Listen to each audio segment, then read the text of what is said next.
Somos la clave. 92.9. Muchos hablan. Otros critican.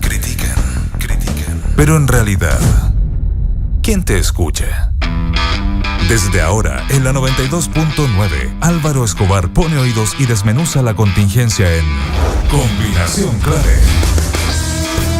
2 horas de información, opinión y debate junto a sus invitados. Combinación Clave, en la 92.9, tu nueva número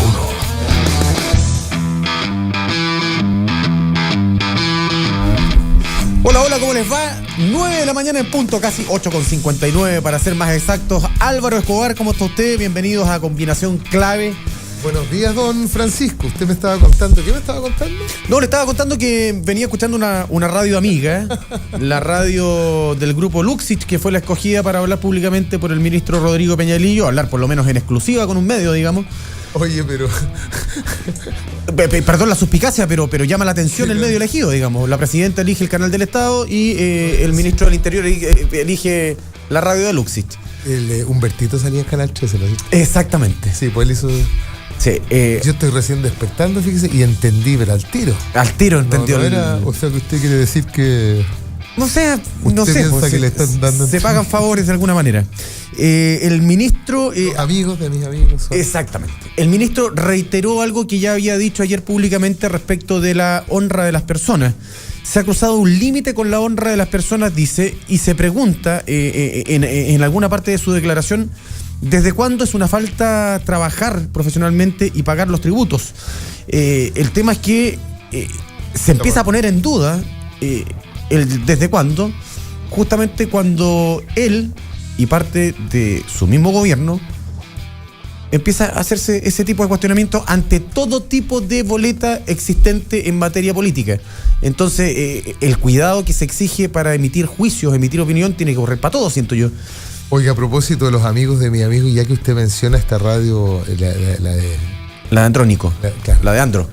La de Andro. Estaba viendo las noticias en Canal 13 ayer. ¿Ya? Exclusiva, último minuto. Y se traslada Jorge Hans. Jorge, disculpa Jorge. Oscar es poeta, disculpa.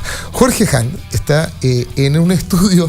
En un estudio, pues. Un estudio paralelo al del noticiero. Una oficina. No, un estudio. Por eso mismo quería hacer la... En la sala de prensa, digamos. No, tampoco, viejo. Está en una oficina privada, en un interior muy oscuro por lo demás, ¿no es cierto? Con el puro zangán nomás. Ahí él y con suerte iluminaron... El zangán, que es la luz que usan los camarógrafos. Justamente. Y tenían exclusiva a Alex Matute. Para aclarar, mire, porque ahora estoy empezando a juntar cosas, no le digo, yo estoy despertando recién, pero hasta entendí que para aclarar que el estudio jurídico para quien el ministro aparece boleteando entre el 2011 y el 2012, que ese estudio jurídico efectivamente existe, que ese estudio jurídico, él es uno de los socios, uno entiende que es uno de los socios, y para dar fe de que todos los trabajos realizados efectivamente se realizaron y que está todo en regla. Pero fíjese que todo está goteando, va todo por allá. Sale todo en el mismo medio, digamos. Ahora, yo conozco personalmente a Harold Correa y a Alex Matute, que son quienes ¿Cómo se llama contrato? el estudio? No recuerdo. Sí, porque así insistían en que eran ambos de Concepción. Exactamente. Que crecieron juntos. Son amigos con Rodrigo Peñalillo. De hecho, hicieron gran parte de su carrera política juntos, Harold Correa con Rodrigo Peñalillo en el Ministerio de Obras Públicas. Pero lo que uno cuestiona respecto del rol del ministro del Interior tiene que ver no con el trabajo realizado, sino con a quién van a parar las asesorías. Bueno, dio fe. Porque Rodrigo Peñalillo dice, el ministro del Interior, yo no tengo por qué consultar hacia quién va la asesoría. Yo te garantizo que si a ti te contratan para actuar o a mí me contratan para animar, lo primero que pregunto es para quién. Básicamente porque puedo terminar, como pasó con cientos de artistas a nivel mundial, digamos, animando un evento para Pablo Escobar Gaviria, por ejemplo. O sea, tú tienes que la obligación de cuestionarle a tu empleador hacia quién va esto. Sobre todo tipos duchos, digamos. No estamos hablando de niñitos de pecho, estamos hablando de tipos que entienden perfectamente dónde están parados. Exactamente. 9 de la mañana con 3 minutos, estamos en combinación clave. El día de ayer se firmó el proyecto que será enviado al Congreso Nacional de Plan Nacional Docente. Y llamó la atención la ausencia del Colegio de Profesores. No estaban en la instancia y querríamos justamente entender a qué se debe y cuáles son obviamente las discrepancias que hay con este proyecto de ley que ha sido catalogado como fundamental dentro de este paquete de reformas de la, valga la redundancia, reforma educacional. Y para estos efectos estamos al aire con el presidente del Colegio de Profesores, Jaime Gajardo. Buenos días, profesor, ¿cómo está? ¿Cómo está, Álvaro? Buenos días, gusto saludarlo. Igualmente. Existen avances, pero con serias deficiencias, es lo que consignan algunos medios de prensa el día de hoy. Nos gustaría entender cuáles son los avances desde el punto de vista del Colegio de Profesores en lo que a este proyecto respecta y cuáles son las deficiencias y que explican, me imagino, la ausencia ayer en el rito de envío de este proyecto al Congreso Nacional. Sí, efectivamente, esa frase yo creo que sintetiza bien lo que es nuestra evaluación del proyecto y nuestra percepción.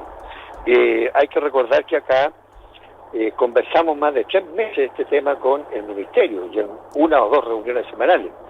Analizamos todas las fases y en definitiva hablamos de avance porque efectivamente hay aspectos que van a ayudar a fortalecer la profesión docente. Sí. Nos referimos a la formación inicial docente, fortalecer las mallas curriculares, mayores exigencias a las universidades que forman docentes, por otra parte fijar estándares, vincular desde temprano, incluso desde la universidad, a los profesores con la escuela.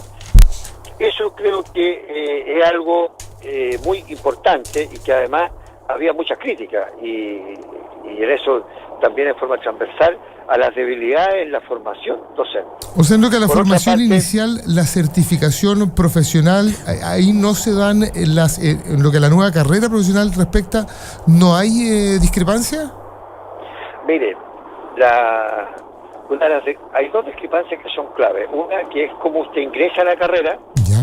Nosotros hemos dicho, para ingresar a la carrera hay que tener un título profesional y hacerlo a través de un concurso de carácter nacional objetivo, para que garantice que los que están mejor evaluados, los mejores, con mejores antecedentes, puedan ser parte de la carrera. Fíjense que hoy existen 14.000 docentes que salen año a año, pero hay plazas solo para 6.000, o sea, hay una distorsión muy grande y tiene que ser mayormente regulada. Por lo tanto, esa es una del ingreso. Ellos hablan de que usted ingresa, contrata, tiene que llevar un mentor por 1 año, después se evalúa, se certifica, o sea, al segundo año ya contrata, pasa a ser recién titular y puede concursar. Nosotros creemos que debe ser desde un inicio. Y solamente con el mérito del título, digamos. Con el mérito del título inmediatamente se puede ingresar vía este concurso que usted señala. Exactamente. Se entiende. Queda usted titular y después vienen las certificaciones. Igual, fíjese que son 5 tramos. En cada uno, si usted quiere pasar de uno a otro, que significa mejores condiciones económicas de todo tipo, tiene que certificar, dar una prueba de conocimiento disciplinario más un portafolio enriquecido. Entonces, la certificación va a estar en forma permanente en la vida profesional del docente. Profesor. Pero el ingreso es muy importante que sea solo con esos requisitos, el título y un concurso de carácter nacional. Profesor Gajardo, buenos días. Francisco Aguiluz le quiere preguntar. Sí. ¿El título garantiza calidad en el profesorado? Se lo pregunto porque yo estudié una profesión donde el título no garantiza nada. Bueno, universalmente, en todas partes, para que usted entre a cualquier labor, lo hace a través de un título. Nadie nos ha puesto en cuestionamiento lo que es la formación universitaria. Lo que pasa es que en el Chile actual, en el contexto actual, hay claras deficiencias en la formación inicial, pero eso no es responsabilidad del docente o del futuro docente o de la familia, es responsabilidad de las universidades que han transformado esto como un buen negocio, una buena fuente de recursos y no se han preocupado de realmente fortalecer las mallas curriculares. Entonces, si usted le pone un conjunto de exigencias, evidentemente que de ahí va a emanar un profesional con mejores cualidades, con mejores aptitudes y que tenga vocación. Pero eso pasa porque también la universidad asuma un compromiso de... Se nos cayó Jaime Gajardo. Estábamos hablando con el presidente del Colegio de Profesores respecto de esta reforma que se está implementando en el estatuto docente, que tiene una buena noticia en lo económico, al menos para los profesores, que es un piso de 950.000 pesos para los profesores recién egresados, que, o sea... Representa un 28%. Sí, no es un mal inicio. Hay que ver si el término, si el final de la carrera es bueno. Yo me quedé con la gana de preguntarle a Jaime Gajardo también respecto de la deuda histórica, y me parece que no es parte de este nuevo estatuto. Era parte de la agenda corta. Sí. Exactamente. O sea, hubo un pronunciamiento de la OIT en el sentido de, también hace poquitos días, en el sentido de que se atendiera y que se avanzara en esa materia, de la que se viene hablando, doy fe, por lo menos en la ley de presupuestos del año 2009. Sí. De hecho, en ese momento se condicionó la aprobación del presupuesto para educación, se condicionó en la Cámara de Diputados y en el Senado, se condicionó la glosa al acuerdo entre gobierno, en ese momento el primer gobierno de la presidenta Bachelet, y el Ministerio de Hacienda, para que se reconociera la existencia de la deuda histórica. En ese momento no se estaba ni siquiera reconociendo la existencia de la deuda histórica. Un tema además que los profesores reclaman desde dictadura, digamos. O sea, esto la deuda histórica se produce cuando se produce la municipalización con el traspaso. ¿Año 85? Yo creo que antes, 83. ¿Alguien si tiene la fecha a mano? Sí. Bueno, Jaime si podemos restablecer el contacto con Jaime Gajardo, el Colegio de Profesores. Mire, hagamos una cosa, como sabemos que va bien. Ahí está, profesor. Sí, ahora sí. Apareció. Oiga. ¿Sabe que sonó a como que se agotó la batería? Eso no sonó. No. Sí. Nos quedamos como el tercer semestre de la carrera. Va en tránsito, ya. Bueno, vamos todos en tránsito, profesor. Estamos todos en tránsito. Oiga, yo le decía antes que apenas se nos cortó el contacto, le decía al Álvaro, me quedé con ganas de preguntarle por la deuda histórica, porque me da la impresión que no es parte del nuevo estatuto, y me imagino que debe ser una de las peticiones urgentes del profesorado, ¿no? Exactamente, eso fíjese usted que es algo que es una demanda muy sentida, está en el ADN de los maestros y maestras de este país, y el paso que hemos dado ahí ha sido muy importante, porque primero con la agenda corta formamos una mesa de diálogo para discutir el tema con la autoridad. Nunca antes en ningún gobierno anterior se había generado o se había reconocido entrar a discutir el tema en una mesa técnica, y que además tiene un plazo al 31 de julio para entregar propuestas, y una mesa en que está el colegio, dirigentes nacionales, regionales por una parte, y el ministerio con sus asesores más destacados. Pero hay un hecho que pasó estos días que no tuvo mucha difusión por la prensa. Desafortunadamente las buenas noticias no tienen la connotación que se requiere, pero fíjese que salió una resolución de la OIT. La estábamos comentando, lo comentaba el Álvaro acá. Del trabajo, que dice que la deuda existe, invita al gobierno a fortalecer esa mesa de diálogo y a buscar fórmulas de reparación, e incluso más, lo invita a cumplir con los convenios internacionales, el 35 y el 37, y que ellos ponen a su disposición toda la infra, los oficios técnicos, etcétera, para buscar una pronta solución. Entonces es un tema que está bien encaminado. Yo no quiero vender falsas ilusiones, pero hemos seguido la pelea. Esto nos va a ayudar mucho, esta resolución de la OIT, y además que al 31 de julio tenemos que tener propuestas de reparación. ¿Qué año se generaba, la deuda histórica, profesor? Esto se generó el año 81, y fue con motivo del traspaso de los colegios del área fiscal o estatal a los municipios. Sí. En esa época se produjo el encasillamiento a toda la gente del sector público, y que era un crecimiento de las remuneraciones hasta un 90% en un periodo de 4 años. Profesor Jaime Gajardo, presidente del Colegio de Profesores, ¿se puede producir lo mismo ahora con el traspaso nuevo que va a haber, o no? Se nos fue de nuevo. Se nos fue de nuevo. Para esto, y los alcaldes no quisieron reconocer este pago y quedó esa deuda pendiente. Ha sido fue el único sector del público en aquella época que no se les pagó, y una de las injusticias muy grandes que se ha cometido en contra del gremio docente. ¿Y ahora va a pasar lo mismo? ¿Se va a generar también un fondo para los profesores en el momento en que se traspasen desde los municipios hacia una educación centralizada? No, no hay caso. No hay caso, eso es elocuente. Ya, vamos a tratar de mejorar esa comunicación. Usted dice si eventualmente se aprobara la desmunicipalización. Debería pasar lo mismo, ¿no? Se debería generar lo mismo. A menos que haya un acuerdo previo de reconocer la deuda histórica, pero que no se generen deudas ahora. Tropecé de nuevo con la misma piedra. Exactamente.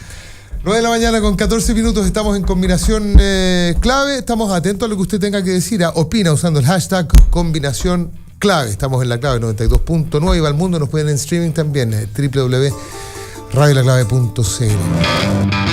9 de la mañana con 18 minutos, seguimos en combinación clave. Estábamos conversando hace un rato con el presidente del Colegio de Profesores, con Jaime Gajardo, respecto de la ausencia de su gremio ayer en la firma de este proyecto enviado por la presidenta de la República, que por lo demás tomó una sabia decisión, un poco tardía, pero sabia decisión, respecto de hablar con los medios nacionales, sin restricción de preguntas, sin restricción de temas. A esta hora.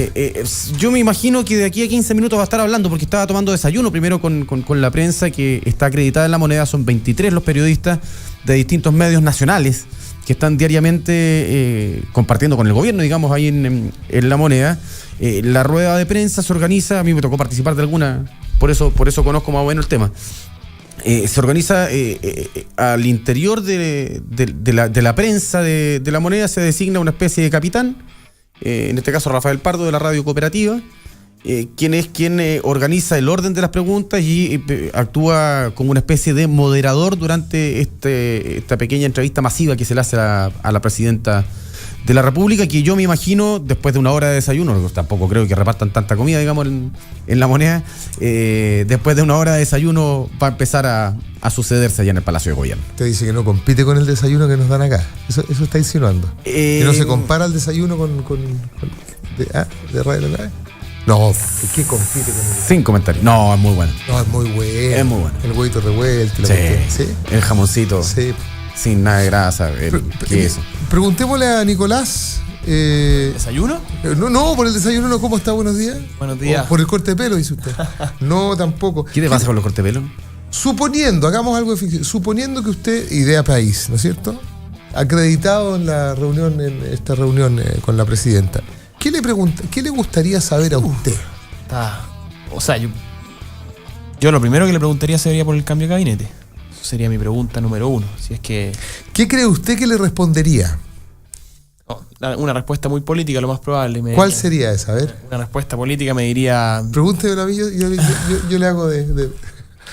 Presidenta, ¿usted está considerando un cambio de gabinete?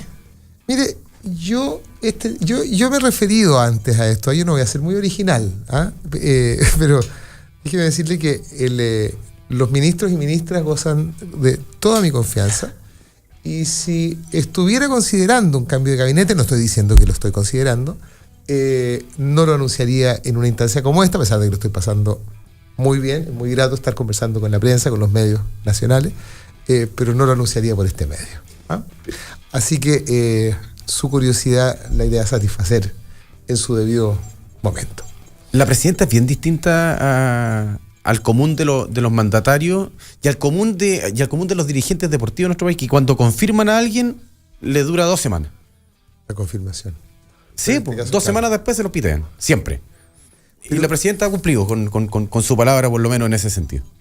Cuando ella dice están confirmados, es porque están confirmados de verdad. ¿Por qué sería tan relevante un cambio de gabinete, Nicolás? Mira, yo creo que, lo ha pedido, no soy yo el primero que lo dice. El fin de semana estuvo incluso Pérez Lloma, ex ministro del Interior, diciendo que sería un buen momento. Yo creo que y también hoy día en la mañana lo escuchaba,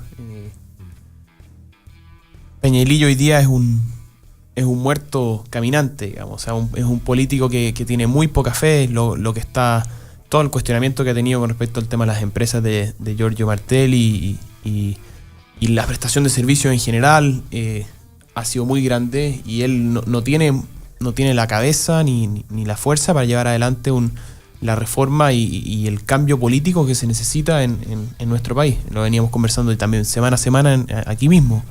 Se necesita un cambio de timón, un golpe de timón muy fuerte.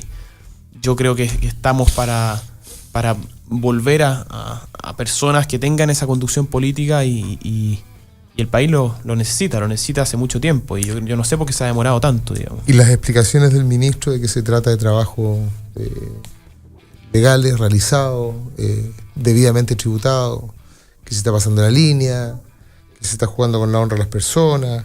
No, independiente de eso, Álvaro, yo creo que ya el hecho de que tenga que estar dando explicaciones cuando él tendría que ser el que está dirigiendo el barco en el sentido contrario, ya habla muy mal de eso, digamos. Entonces yo creo que hay que dar un golpe de timón fuerte y ese golpe tiene que ser hacia traer menos este reformismo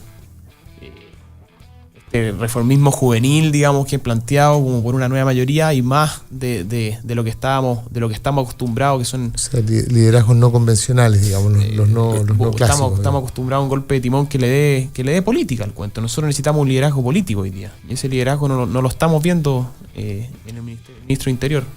Sí, a mí me llama la atención cuando se habla de un eventual cambio de gabinete y se mira con tanto recelo a los viejos estandartes de la política, digamos, porque si se está planteando el cambio de gabinete es porque los nuevos estandartes lo han hecho como la mona, digamos. Sí. Entonces, ¿en cuál de los nuevos estandartes se podría confiar por un cambio de gabinete?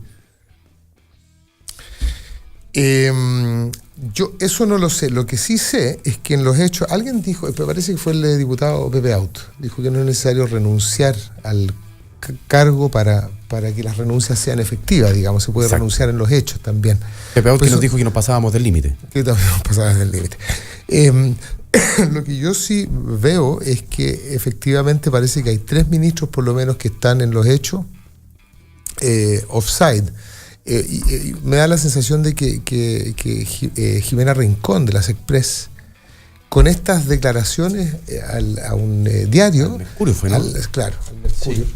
En los hechos estaba dando por prescindible, ¿no? Automarginando. Como que se estaba automarginando, da la sensación de que se adelanta a los hechos, diciendo yo después de esto, digamos, me voy a privatizar, digamos, me voy a renunciar a la política, no voy a seguir en esto.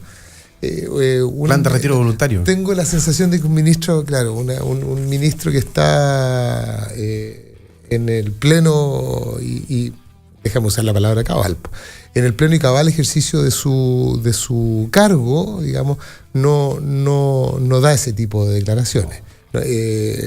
Menos en una circunstancia como estas, en las que parece que requieren que estén todos muy, muy debidamente empoderados y en un proceso que hay que liderar, digamos. Hay una chorrera. Si hay algo que se ha anunciado, es una batería de proyectos de ley para atender lo urgente, digamos, que es esta agenda, quiero decir, improvisada de alguna manera, porque no estaba en los planes de nadie, que esta agenda se incorporara al plan de gobierno de la presidenta Bachelet. Pero si hay algo que se anunciaba, ayer hablamos de 22 que eran producto del cónclave, que tenían relación con probidad, transparencia, organización del Estado, calidad de la política, el tema del negocio y la política, bueno, etc. Entonces, en los hechos da la sensación de que ahí hay una señal clara de que, aunque no se ha confirmado un cambio de gabinete, hay una ministra que da la sensación de que podría no ser parte de un eventual cambio, digamos. ¿Sabes por qué yo hacía la pregunta de a quién se recurre si no a la vieja guardia? Porque yo, de verdad que en la nueva guardia no veo muchos nombres. En algún minuto, yo creo que la presidenta Bachelet en su primer mandato, si algo demostró no ser, es porfiada. O sea, cuando las situaciones ameritaban cambios, la presidenta daba golpes de timón, hizo cambios de gabinete cada vez que la situación se le puso compleja. El tema es que para cambiar gabinete en aquella época, ella recurría al Congreso. Tomó a la Carolina Toá, si no me equivoco, la misma Jimena Rincón también la saca el Congreso. Carolina Toá fue muy minuto 90. Exactamente. Para incorporarse a la vocería. A la vocería, claro, la vocería, pero eso ya en la segunda mitad de su mando, y creo que en el último año. Sí, pero, y después se incorporó de lleno en la campaña pero ella tenía una pequeña fuente a la que recurrir, que era el Congreso. El primer cambio de gabinete fue Paulina Veloso, que era su carta. Acuérdense ustedes que la impronta del primer gobierno de Michelle Bachelet fue el del gobierno ciudadano. Exacto. La impronta era justamente nadie se repite el mismo plato. Y con esa, y también en ese momento, gobierno ciudadano, nadie se repite el mismo plato. Aleja los partidos. La impronta era justamente liderazgo no asociado a los partidos políticos, cosa que los partidos políticos, al igual que ahora, no estaban muy conformes. Lo que pasa es que había una fuente de legitimidad en la elección de Michelle Bachelet, que en ese momento también le dio cierta unidad, digamos, pero acuérdate que el comienzo del gobierno, Paulina Veloso en las Express, y tiene números muy bajos. Exactamente. Número de aprobación muy bajo, y empieza a recurrir a los partidos. Sí, hasta agosto del año 2006. En el primer cambio de gabinete, sí, pero lo hace muy presionada por los partidos. Exactamente. Y yo por eso te digo que ella no demuestra hacer porfía y tener mucha muñeca en su minuto. Y hoy día a mí me sorprende la inmovilidad, y creo que la inmovilidad se provoca porque no tiene a quién recurrir. No tiene caras nuevas, los viejos no le gustan, y el Congreso está deslegitimado. ¿A quién recurre? No, lo que pasa es que ¿cómo hace un cambio de gabinete? Traer a la vieja guardia para ella es reconocer que una derrota. Que el proyecto de la nueva mayoría no era el proyecto que necesitaba el país, y que lo que necesitaba el país era una nueva concertación, digamos.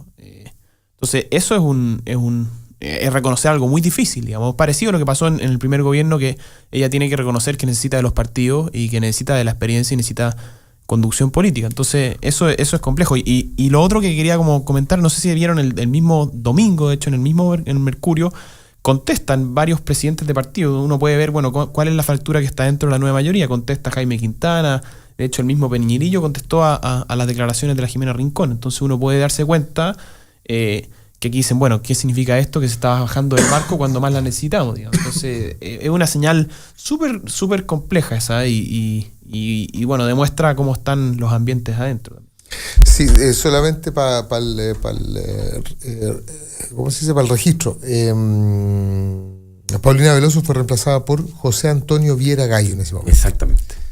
El secretario general de gobierno en ese minuto con el que se estaba era Ricardo Lagos Weber, que fue reemplazado por Francisco Vidal. Y en el Ministerio del Interior, donde había estado Andrés Saldívar, que había perdido la elección senatorial con Guido Girardi por Santiago Poniente, como senador por Santiago Poniente, él fue designado ministro del Interior. Ese fue su primer ministro del Interior. Y fue reemplazado por Edmundo Pérez Lloma. Exacto. Y me parece que hay otro cambio posterior. Ahí empezó a hacer agua. Ahí empezó a hacer agua. Ese fue, era un contexto también en el que, acuérdense que la oposición no venía tanto desde la oposición formal, sino que también de este ajuste de piezas, digamos, dentro de la coalición gobernante, donde la costumbre era que los partidos y algunos parlamentarios con muñeca, digamos, estaban acostumbrados justamente a tener algo que ver en la conformación de los equipos de gobierno. En ese momento se perdió la manija. Y ella acusó femicidio político. Sí. No sé si se acuerdan del femicidio político. Por lo tanto, creo que no había flexibilidad, sino que había una dinámica de ajustes, digamos, de la coalición gobernante a este gobierno ciudadano. Sí. Que la hacían tomar. Yo me acuerdo, salió cuando abraza a Paulina Veloso en el cambio de gabinete, le dice: la política es una mierda. La abraza y le dice: la política es una mierda. Pero fíjate no es que haya estado especialmente convencida, sino que el gran golpe de los partidos, presidentes de partido de la concertación. El gran golpe de los partidos para mí es la salida de Saldívar más que la salida de los otros dos, porque era más o menos justificada. O sea, la de Lagos Weber, el cambio por Vidal, se necesitaba un vocero enérgico. Lagos Weber no era un buen vocero. Por el otro lado, Vera Gallo políticamente se veía más empoderado que Paulina Veloso, pero para mí el gran golpe de los partidos la sabía Andrés Saldívar, enemigo político de Guido Girardi, porque lo cambia por uno parecido, digamos. O sea, la diferencia entre Andrés Saldívar y Pérez Lloma en materia política, maní. Había un enemigo en el gabinete nomás. Voy a tomar un rol distinto. Yo soy invitado en este programa y quería preguntar ahora, Dado, no sé cuál creen ustedes que es la razón que ha llevado a que se postergue tanto este cambio de gabinete. O sea, yo insisto, no tiene más gente, digamos. O sea, el proyecto no tiene cabida. El proyecto. Yo creo que es una situación muy jodida. Perdón, el cambio de gabinete se viene hablando desde fines del año pasado. Con la avalancha de éxitos legislativos que tuvo en el Parlamento hacia fines del año pasado, hasta enero, había sido un triunfo también en ese sentido. Perseveré en mi gabinete. Ojo que tuvimos un cambio de gabinete. Claro, hubo uno, pero digamos, por un error no forzado, digamos, el de la ministra de Salud. El de la ministra de Salud, Elia Molina, digamos. No se hizo, ahí se pensaba que se podía hacer un cambio de gabinete, no se hizo. Claro, pero ¿cómo sacaba, por ejemplo, a la Jimena Rincón, que había llevado a cabo la agenda legislativa del gobierno con era muy difícil? Si es que le quieres asignar algún mérito a la ministra Rincón, digamos, o sea, en lo formal en no haber tiene, prosperado. Digamos. En lo formal, obviamente, claro, se pone ella o sea, claro, ella es la que se tiene medalla, esa jineta, digamos. se pone la medalla. Yo creo que es muy complicado hoy día hacer le quedan 3 años de gobierno. La base de legitimidad, quiero decir, en votos de adhesión, la que tiene hoy día versus la que tenía cuando asume su mandato, no es la misma. Yo creo que hoy día está más obligada a negociar con los partidos que lo que los tuvo al comienzo de su mandato, donde lisa y llanamente no le preguntó a nadie, hizo lo que ella quería, y por lo tanto tengo la sensación de que aquí se está, junto con lo que vemos y con lo que escuchamos, aquí se está negociando de una manera, o se está tratando de llegar a acuerdos entre los distintos actores que están buscando acuerdos en estas distintas áreas donde hay flancos abiertos por todos lados, donde probablemente se hace más difícil. Hay que un cambio de gabinete que tampoco porque ¿cuál es la lectura? Entonces, un cambio de gabinete, ¿y cuál es la lectura? ¿Qué es lo más fácil que podría decir la oposición dado un cambio de gabinete? Bueno, lo que conversábamos antes, que la estrategia política ha fracasado, digamos. Claro. Es que yo creo que entonces eso es evidente. Pregunta, ese es el punto de fondo. Eso es pero evidente. Uno se pregunta, dado el cambio de gabinete, si acaso uno puede sumarle a la lectura ciudadana del estado de la política actual y del estado del gobierno, que tiene un 27%, 27-28%. Parece que ayer subió en Cadem la foto, 29. Si acaso se le puede sumar una sensación de fracaso, de que se vuelve a la vieja política, de que el proyecto Nueva Mayoría fracasó. Estoy improvisando lectura que pueden empezar a circular en relación a la lectura que se haga de un eventual cambio de gabinete. ¿Cuál es la lectura en sí de un cambio de gabinete? Hoy día es muy difícil recurrir a los partidos, además, porque, a ver, la elección la ganó sola, sin los partidos. Por más que los partidos hayan hecho campaña, ella se presentaba como Michelle Bachelet y ganaba por eso caminando. Y hace lo que quiere al comienzo por eso. Justamente por lo mismo. El tema es que en su minuto, cuando ella recurre a los partidos, los partidos tenían una base de legitimidad que hoy día no tienen. Entonces, ¿cómo tú, deslegitimada, recurres a otro deslegitimado para legitimarte? Es muy difícil. O sea, la situación de ella hoy día es muy compleja porque no tiene partido. Los partidos están en el piso. El mensaje que queda, que yo creo que es el que está, entonces solamente reconocerlo y hacer ese cambio que requiere coraje, de todas maneras, coraje político, coraje de liderazgo, que es lo que nosotros estamos esperando de la presidenta, es que la retroexcavadora no funciona, digamos, y que los países se construyen con diálogo y que los países se construyen entre todos se construyen, y bueno, es súper evidente lo que pasó con el caso Penta y lo que estamos viendo hoy día con Pero Sokimich, fíjate perdona que te interrumpa, tú estás haciendo una lectura política de un eventual cambio de gabinete. Como si el cambio de gabinete se hubiese producido como un fracaso, entre comillas, ¿no es cierto?, de llevar adelante la agenda que está expresada en un programa de gobierno, sí. digamos. ¿Y sabes por qué te lo digo, Álvaro? Pero yo tengo la sensación de que la idea del cambio de gabinete desaparece con los éxitos legislativos de la presidenta en el Congreso. Te gusten o no te gusten los resultados, pero llevó adelante su agenda. Y desapareció el tema del cambio de gabinete. Y esto aparece producto de, no de Penta. Cabal. O sea, pero si Cabal no se produce, no estamos hablando de esto y probablemente... Aparece Sokimich.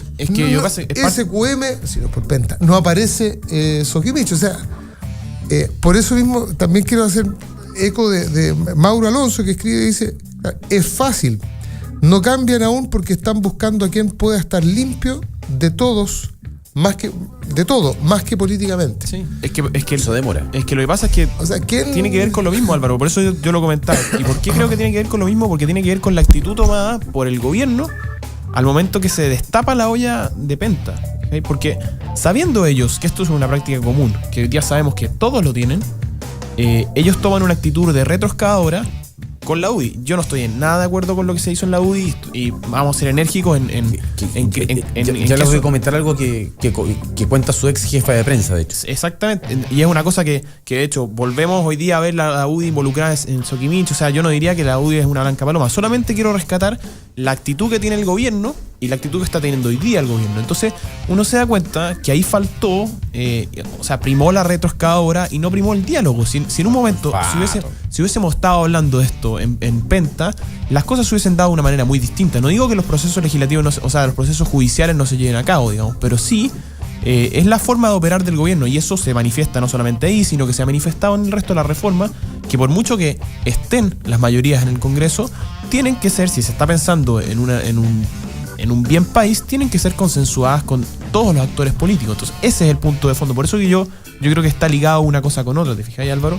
O sea, yo por eso comentaba lo de Peñailillo tempranito, digamos, cuando él decía se ha pasado un límite al dudar de la honra de las personas y en qué momento prestar servicio a una empresa privada se convirtió en un delito. Yo digo, en el momento en que él empezó justamente en enero a dudar de todos. De todos. Sí, hay un tema relacionado con eso que está en la portada del Mercurio. Que le hemos dado al Mercurio. Hoy también existen los medios independientes. Agustín también y Andrónico. Está el mochador, también está el periodista, está el ciudadano, pero bueno. Pero acá, dirigentes de la nueva mayoría y oposición ya van a terminar con información por goteo. Exacto. Bien.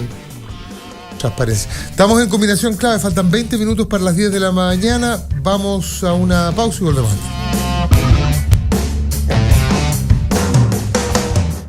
Álvaro Escobar ya vuelve con más información, opinión y debate. Es la combinación clave, solo en La Clave, tu nueva número 1. 10:15 de la mañana, somos combinación clave acá en la 92.9. Les decía yo que les iba a comentar algo relacionado justamente con la UDI. Su ex jefa de prensa, Lili Zúñiga, periodista, señaló que había boletas falsas que eran práctica habitual al interior de su partido, que la persona que habría solicitado dar la factura sería el ex senador Jovino Novoa, apuntado por la Fiscalía también dentro de la investigación. Recordemos que ayer en el caso Penta, Jovino Novoa en su minuto ocupó el derecho a guardar silencio. Ayer hizo lo propio, pero en el caso de SQM, Pablo Salaquet. Y la ex jefa de prensa de dicho partido reconoció que efectivamente había emitido dos boletas a Sokimich, una por 3 millones y otra por 3.800.000 pesos, ambas falsas, mientras se desempeñaba en el cargo de jefa de prensa de la UDI por servicios que jamás se prestaron. Ella entiende, dice su abogado Jaime Silva en una entrevista con el canal 24 Horas, que los dineros de este fueron destinados al financiamiento ya sea de campañas políticas o del partido mismo. Se señaló el nombre de la persona que ella entiende que le solicitó la boleta y efectivamente nombró a Jovino Novoa. Lili Zúñiga señaló que ella emitió boletas porque era una práctica habitual de los empleados habituales de la UDI, grupo al que ella pertenecía. No recibió ninguna presión y accedió porque era una práctica habitual de la gente que estaba al interior del partido. Si hubiera sabido, no hubiera boleteado. Exactamente, comentó que no se esperaba lo que ha pasado con la emisión de las facturas falsas, señalando que si me lo hubiera imaginado, no las hubiera pasado. Creemos que hubiese dicho que no tenía que esperar que pasara esto para no hacerlo, digamos, que acá hay un problema anterior, o sea, no porque me descubren esto es malo, sino que es malo porque es malo, es malo, digamos. No me parece ahora, nada de acertada la frase, digamos, no sé usted, pero la frase es muy mala. Ahora, empleada de un partido y siguiendo la lógica del partido, pucha, tratando de ponerse los zapatos del lado, digamos. Si hubiera sabido. ¿Cómo está Daniela Tejada? ¿Cómo está, Dani? Muy bien, muchas gracias, un poco atrasada. Un poco atrasada, pero soy joven.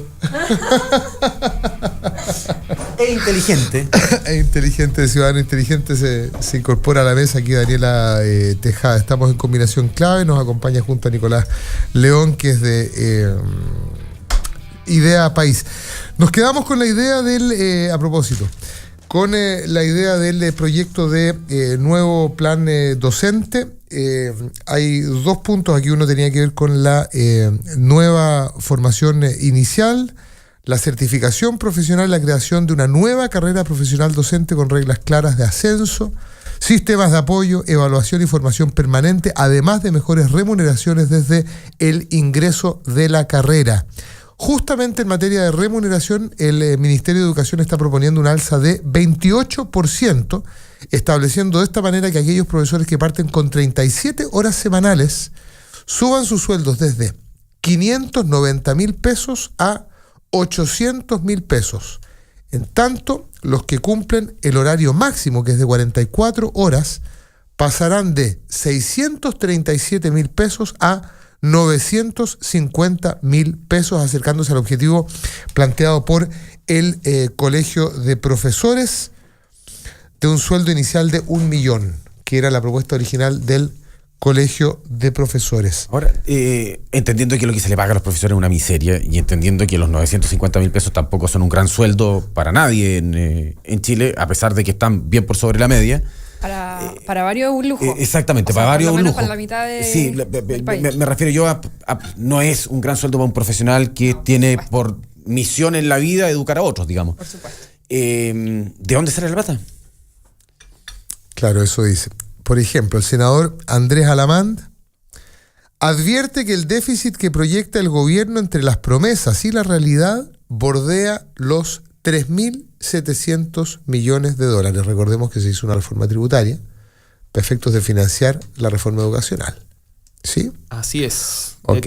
De hecho, hablaban de, bueno, esa reforma, ahora con el crecimiento más bajo, es probable que recaude menos, pero inicialmente se hablaba de 5.500, de 5.000 a 8.000 millones de dólares, y en esto estamos hablando de 2.300 millones de dólares que se usan para esto. A mí me parece que es de todo lo que se ha gastado, lejos lo más certero en lo que se ha gastado. Pero sí me pasa que si calculamos... Lo más certero dices tú en términos de focalización, digamos, o sea, de lo que efectivamente va a tener cambios reales en la educación. Por otro lado, el tema de la ley de inclusión costó, o va a costar el primer año aproximadamente 1.500 millones, y la ley y la gratuidad en la educación superior, si es que se basa al 100%, son aproximadamente 5.500. Entonces los números no dan, digamos, y yo creo que, bueno, ¿dónde está todavía el trabajo que se puede hacer con los centros de formación técnica? ¿Dónde está todavía el aumento de la calidad de las escuelas públicas? La inversión en escuelas públicas, que todavía sabemos, bueno, todo el mundo sabe que operan en la miseria, con una dificultad increíble, y yo esperaría que este aumento de sueldo también, a propósito de meter otra cosa más, estuviera también focalizado en los colegios más vulnerables, fueran los que más los profesores pudieran recibir más recursos para incentivar que entraran en esos colegios y no en otros. Sí, de hecho creo que sí está focalizado, sí. Hay un sector de colegios que creo que se le llama prioritarios, que son los más vulnerables y tienen una remuneración que es un poco más alta que que es la que se espera de la media del resto de los profesores. Sí, ya ayer hablábamos de la calidad de la infraestructura, entre otros temas con Sí. Tucapel Jiménez y con Jorge Sanján. Y de verdad la imagen de la escuela pública sigue siendo la imagen de la escuelita. Yo les preguntaba por el éxito o no respecto de la ampliación de los horarios en la reforma educacional que hizo Eduardo Frei, el presidente Eduardo Frei en su minuto. Ruiz Tagle. Exactamente, porque yo soy provinciano, yo soy del sur, y siento que las cosas, por lo menos de Concepción para abajo, no están dadas para que los niños estén todo el día en el colegio. No hay infraestructura, no hay calentadores, no hay gimnasio. Tú tienes que hacer educación física al descampado, en zonas de altísima lluvia, por lo tanto los niños terminan siendo sedentarios. O sea, una reforma muy mal planteada, muy mal estructurada desde el punto de vista de infraestructura. No se sostiene el horario completo en el país desde Concepción al sur porque no hay dónde tener a los niños. Además, mezclando esto con otro tema, ayer salía que Chile es el tercer país con más mujeres trabajadoras en América Latina y hablaba de los problemas que en el fondo existen todavía en nuestro país en materia de infraestructura, sobre todo para dejar a los niños, claro, después del colegio, para poder tener más mujeres trabajadoras en el fondo. Y hay un problema de que en otros países se está resolviendo con instituciones que en el fondo se encargan de la parte posterior de la educación escolar, que es es como una guardería en el fondo. Exacto. Pero no hay infraestructura, perdón, para hacerle un taller de teatro a los niños, No, para por hacerle supuesto. un taller de... O sea, si no tenemos infraestructura para tener los colegios en un poco mejor estado para jornadas completas, ¿cómo vamos a seguir avanzando en materia de trabajo también femenino y masculino, en el fondo de los padres, con mayor inserción, teniendo a los hijos bien cuidados, en el fondo tranquilos de que su desarrollo va a seguir siendo bueno mientras ellos están trabajando?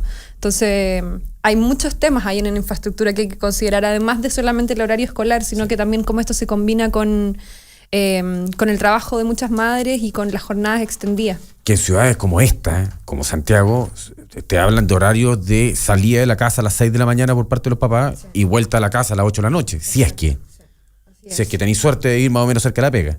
Sí. Hoy en materia de números, para que lo tengamos claro, ¿sí? Usted puede participar también en Combinación Clave usando el hashtag Combinación Clave o como quiera, @Radio La Clave también, ese es nuestro usuario en Twitter. Andrés Palma, secretario ejecutivo de la Reforma Educacional, dijo: en términos de recursos permanentes, el proyecto destinado a los profesores es el más grande de todos, ¿sí? Algo parecido a lo que decía usted, don Nicolás León. Y además en términos de foco. Ya que, señala Andrés Palma, implica una inversión en régimen de 2.300 millones, que es casi el doble de lo que costó el proyecto de inclusión. El presupuesto anual que va a demandar la nueva carrera docente representa además casi la mitad de los 5.000 millones que la reforma tributaria destina a educación año a año. Si a eso se le suma que el proyecto de inclusión que está en implementación significará una inversión de 1.300 millones más 500 millones por el aumento de presupuesto parvulario y los 1.900 o 2.000 millones de dólares que exigirá la gratuidad para el 70% de los alumnos más pobres de la educación superior, las cifras no cuadran. Mencionaba recién la opinión de Andrés Alamant, Fulvio Rossi, también fue presidente de la Comisión de Educación del Senado, ¿no? Creo que sí. Sí, no sé si todavía está en ejercicio. Expresidente de la Comisión de Educación, efectivamente, sí. Llamó a sincerar el discurso y a destinar los 8.500 millones que en total levanta la reforma tributaria exclusivamente a educación. Hay que decirle a la ciudadanía que por Chile vamos a destinar el total de los recursos de la reforma tributaria a educación. Desde un comienzo esa era la idea, hasta que a alguien se le ocurrió meter otras cositas, dijo el senador. Hoy nos damos cuenta de que la caja no cuadra y hay que hacer algo. La ciudadanía lo va a entender muy bien. Chuta. ¿La ciudadanía lo va a entender muy bien? Sí, que es evidente que la caja no cuadra. Eso claro. Es lo que la ciudadanía va a entender. Y señala que hay que decirle a la ciudadanía que la totalidad de los recursos de la reforma tributaria se van a destinar a educación, que así tiene que ser. Y esa era la idea original, hasta que a alguien se le ocurrió meter otras cositas. Ya, faltan 4 minutos para las 10 de la mañana, estamos en Combinación Clave, vamos a ir a una pausa, me dice, a tanda, no es lo mismo. Es que no es lo mismo, ustedes se van a dar cuenta. ¿Cómo? La música no es lo mismo que esto. Ya regresa Álvaro Escobar. Ya regresa Combinación Clave en la 92.9. Tu nueva número 1. 10 de la mañana con 3 minutos, somos Combinación Clave, estamos conversando de actualidad, hablamos hace un rato de financiamiento de campaña, de las palabras de Rodrigo Peñailillo, el ministro del Interior, ayer ante la prensa en general, hoy eligió un medio de Andrónico Luksic para referirse a su situación, descartando cualquier tipo de irregularidades. Hemos hablado también con Jaime Gajardo, presidente del Colegio de Profesores, respecto de esta ley de estatuto docente que ha enviado la presidenta de la República, que ayer no contó con la presencia del colegio y no ha contado tampoco con la anuencia del mismo. Nos comentaba que parte de la agenda corta con el gobierno va a seguir siendo el tema de la deuda histórica, que fue reconocida ya por la Organización Internacional del Trabajo, por lo tanto ellos ven avances en esa materia. Estamos a la espera también del contacto con el diputado Felipe Cast. ¿Está al aire? Sí, Muy Felipe, buenos días, ¿cómo estimados. está? Aló, buenos días. Muy buenos días, ¿cómo están? Bien, gracias. Aquí discutiendo los pormenores del proyecto de carrera nacional docente. Queríamos saber su opinión, diputado. Bueno, primero... ¿Hecho de menos colegio de profesores? La verdad que en medio de toda la crisis que vive la política, el haber participado el día de ayer en el lanzamiento de una política nacional docente, donde independiente que hay que leer el proyecto, les debo reconocer que no lo hemos leído y hoy día recién lo va a ingresar el gobierno, pero en virtud de lo que nos ha dicho el ministro Seguirre, y no hay por qué no creerle, la verdad que estoy muy contento por los montos que se están inyectando en el tema de los profesores. Así como el año pasado fui personalmente y desde Bópoli fuimos muy críticos de una reforma que creíamos que no lograba lo que se decía, pues que no iba a lograr más integración, no iba a lograr menos segregación, no iba a lograr emparejar la cancha.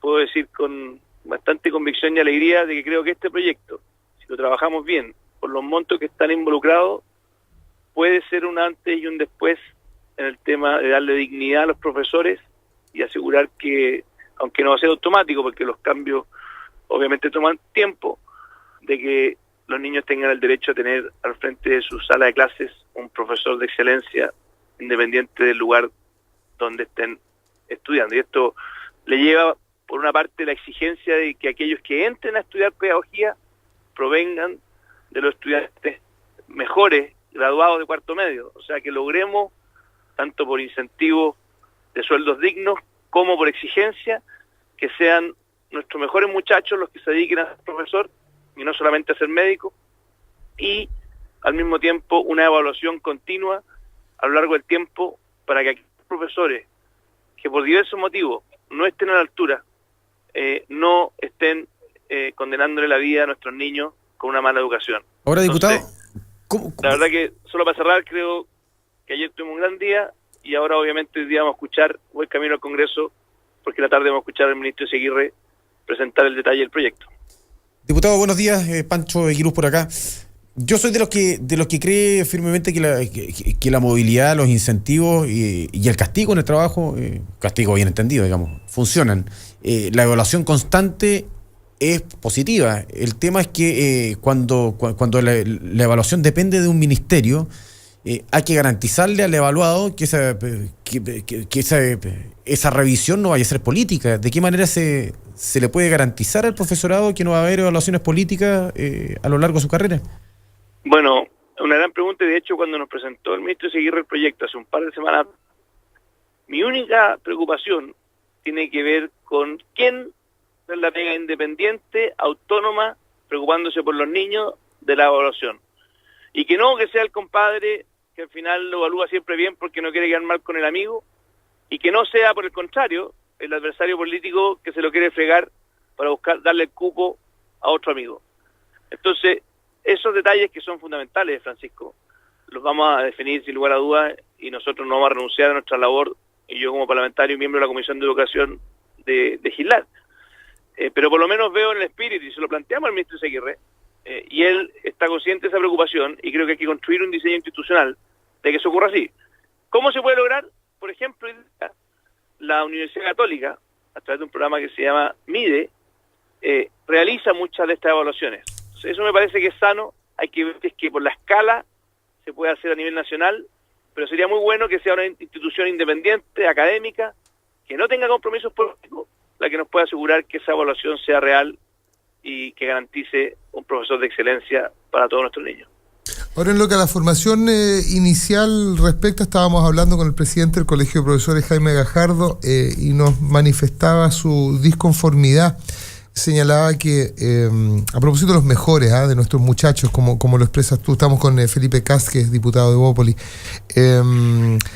bastaba que con el solo mérito, digamos, del título debiera bastar, a diferencia de lo que plantea el proyecto. ¿Cuál es su opinión en ese sentido?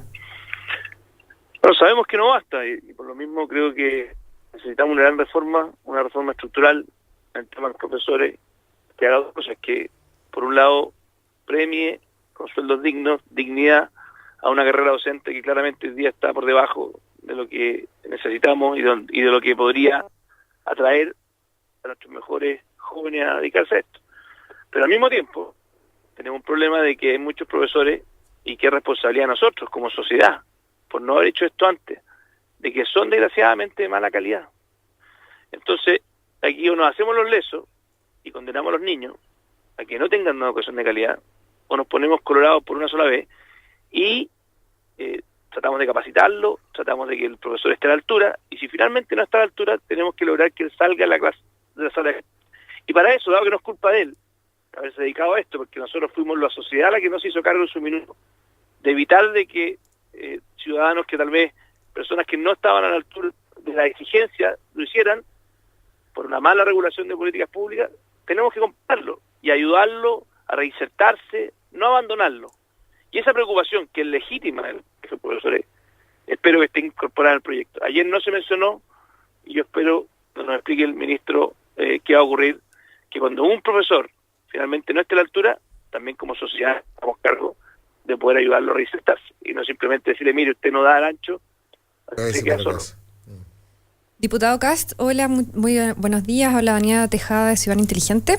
Hola, Daniela, ¿cómo está? Bien, gracias. Le quería preguntar qué pasa, porque bueno, esto es un gran avance, ¿verdad? Es una gran política pública, pero me gustaría saber cómo se avanza en educación parvularia, porque a pesar de que la educación inicial es fundamental y muchos estudios así lo comprueban, de la importancia que tiene para la formación de estudiantes a futuro, nos damos cuenta que en todo lo que se está haciendo acá de carrera docente no estamos considerando a párvulos. ¿Y qué opina usted de eso?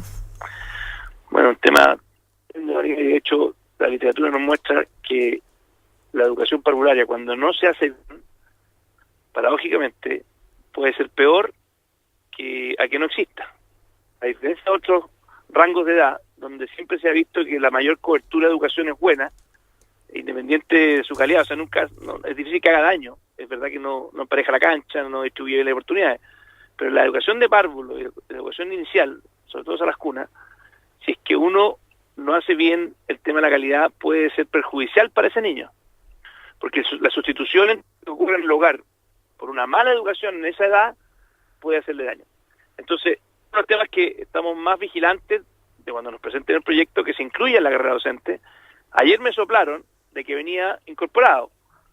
No tengo por qué dudar, y te insisto, esto es unas cosas raras que pasa en Chile, que presentamos proyecto de ley, pero todavía no lo presentan. O sea, ayer fuimos a las líneas generales, y el ministro me dijo ayer que nos iban a mandar el correo electrónico. No lo recibí ayer, pero me imagino que hoy día, cuando llegue ya a la Comisión de Educación, que tenemos reunión ahora a las 3:30 de la tarde, irá a llegar. Pero Daniela, tu punto es fundamental. ¿Las filtraciones no funcionan acá?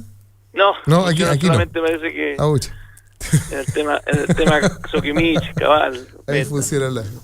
Diputado, Nicolás León de Idea País, también saludarlo y hacerle una pregunta específicamente. Yo en general, también en las líneas generales y viendo los trascendidos, no hablemos de filtraciones, los trascendidos que hemos tenido hasta ahora, estoy muy contento con el proyecto y me llama mucho la atención, de hecho, que los 3.000 afiliados de los 260.000 docentes que hay del Colegio de Profesores no lo estén. y de hecho me llama la atención quizás para bueno, digamos, pero me gusta mucho el hecho de que el proyecto traiga estos 5 niveles, que siga premiando quizás que los profesores sigan ascendiendo y que ya ponga los últimos 2 como voluntarios.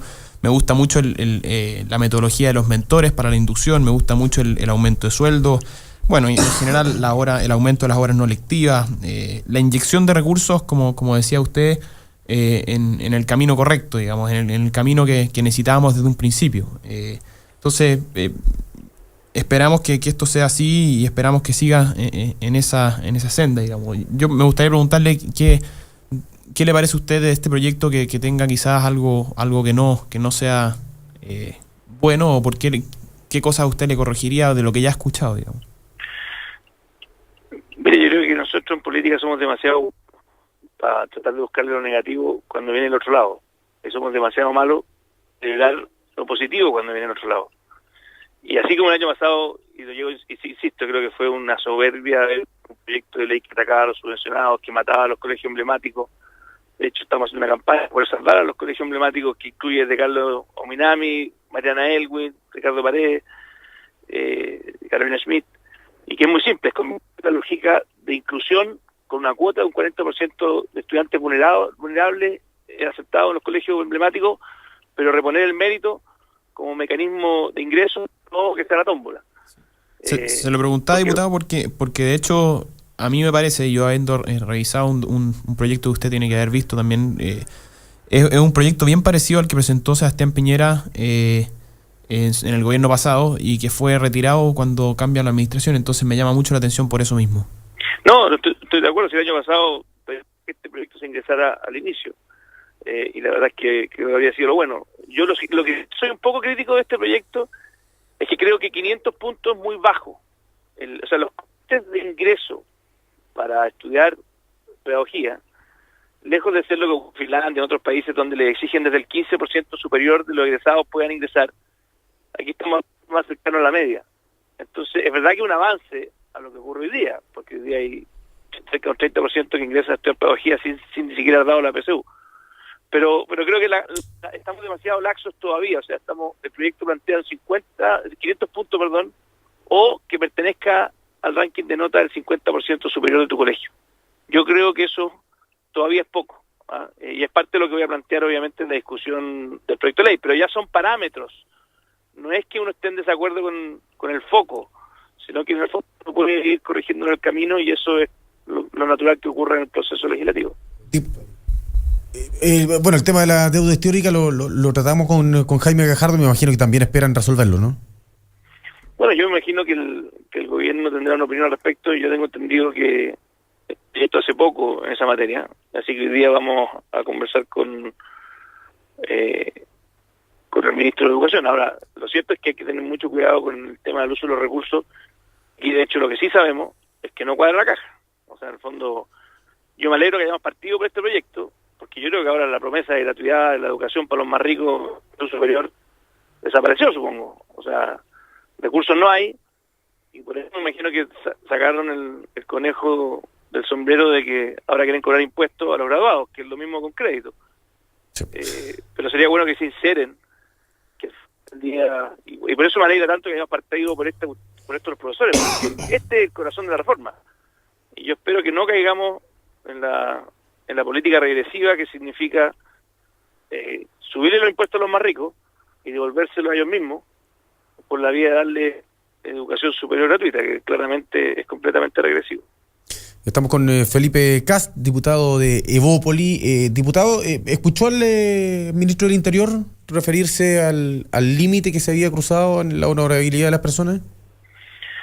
No lo escuché. Yo sí escuché a Matías del Río el domingo en Tolerancia Cero, y sí escuché las explicaciones del ministro cuando levantó los hombros, cuando le dijeron, bueno, ¿y para qué lo que eran los informes? Y dijo, bueno, eso no es problema mío, es problema de la supuesta empresa. Yo creo, y lo dijo bien también Correa Sutil el domingo, que aquí el problema que se ha generado, todas las explicaciones que se han dado de los distintos actores, con la excepción de Moreira, que paradójicamente probablemente el que esté más complicado jurídicamente por haber dicho la verdad, son, lo que muy bien dijo Matías del Río, torceduras de la verdad. Entonces, en el día, la desconfianza aumenta cuando a ti te pillan algo y tratar de justificar lo injustificable. Ahora él dice en una radio en el día de hoy, en la mañana, dice que él no tiene por qué preguntar hacia quién van dirigidas sus asesorías, que él presta un servicio a una empresa de dos amigos,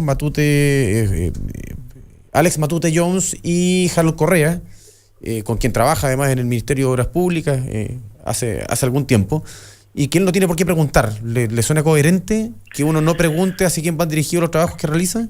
Francisco, pero si aquí no nos saquemos la suerte entre gitanos, aquí lo que está pasando es muy simple. Están tratando de, en el fondo, contar una historia que todo el mundo sabe que no es cierta, que todo el mundo sabe que son historias que no cuadran, porque te creo que hubiese sido un think tank de verdad, que hacía estudios y que actualmente se dedicaba a hacer estudios. Pero sabemos que esto lo que ocurrió es muy simple, aquí que tenían que financiar a sí mismos mientras estaban en un periodo que no era legal de campaña, y por lo tanto había que de alguna manera levantar recursos para financiarse. Yo creo que eso es lo que todos creemos. Obviamente, si es que no lo confiesan, es problema de ellos, pero la verdad que es una práctica que desgraciadamente se está conociendo que es habitual, y lejos de reconocerlo y de hacerla de alguna manera y transparentarlo, con todos los costos que eso tenga, eso habría ayudado mucho a poder recuperar la confianza. Ya ha ocurrido todo lo contrario, porque resulta que aquí todos los casos que hemos conocido, todos tienen explicaciones que son completamente curiosas, y la verdad que yo esperaría que la clase política se haga cargo. Leemos rápidamente para que aquellos que cometieron irregularidades puedan dar un paso al costado, y eso obviamente incluye a los parlamentarios y sin lugar a dudas debe incluir también a las autoridades del Ejecutivo. El diputado Felipe Cas de Bópolis, la noticia del momento son las parte de las declaraciones de la presidenta Michelle Bachelet en el contexto de esta reunión con la prensa nacional acreditada. Es obvio que nunca más seré candidata a nada, es uno de los titulares que más ha llamado la atención. Dice que lo que me preocupa es que es este clima de sospecha, esto de que ojalá que alguno hubiere boleteado, y en particular, cómo nosotros contribuimos a esta sensación de que todo es un chanchullo. Michelle Bachelet señaló en este contexto, también dijo, así no es Chile, eso no es Chile, ni este gobierno, ni todos los chilenos, ni todos los políticos, ni todos los empresarios son corruptos. Eso destacaba. Yo estaré hasta el final de mi mandato, hay un país que tenemos que no darnos vueltas. Me preocupa de verdad porque es obvio que yo nunca más seré candidata a nada, a un cargo de representación popular en política, pero la verdad es que me preocupa mi país. Tiene dos actitudes, señaló la presidenta Bachelet: la actitud de decir ¿qué hacemos? O la que ella dijo desde un comienzo, dice, esta situación hay que enfrentarla. Yo voy a conducir este proceso.